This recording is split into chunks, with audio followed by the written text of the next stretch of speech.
เริ่มแรกนะคะเข้าไปที่เมนูแสงปรับการรับแสงบวก61คอนทราสต์ลบ71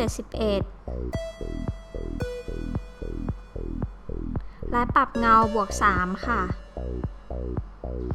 จากนั้นปรับที่เค Curve นะคะเสร็จแล้วเข้าที่เมนูสีค่ะไปที่ Mix สีแดงปรับความอิ่มบวก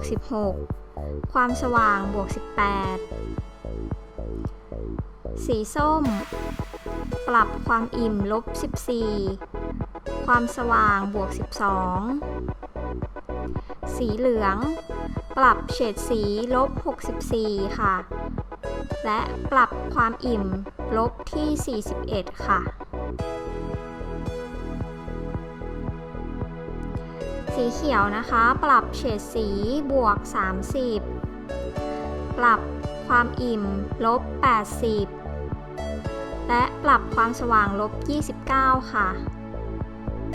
สีฟ้าปรับความอิ่มลบ42สีน้ำเงินปรับเฉดสีลบ49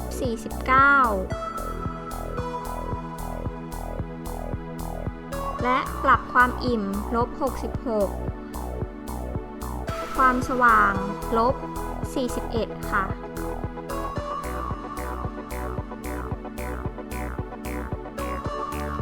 สุดท้ายสีม่วงปรับความอิ่มลบ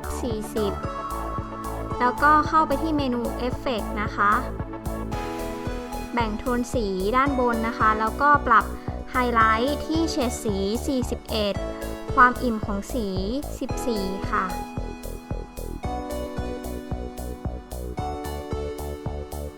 ส่วนเงานะคะปรับเฉดสีที่39และความอิ่มของสีที่9ค่ะ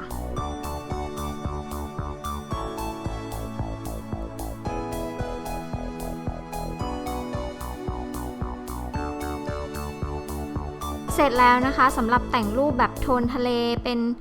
สีหม่นๆนะคะแล้วก็ถ้าใครที่ชอบเนี่ยสามารถติดตามได้ที่ทางเพจคำวิทย์นาวนะคะเดี๋ยวจะมีโทนสีใหม่ๆมาแชร์ให้อีกค่ะ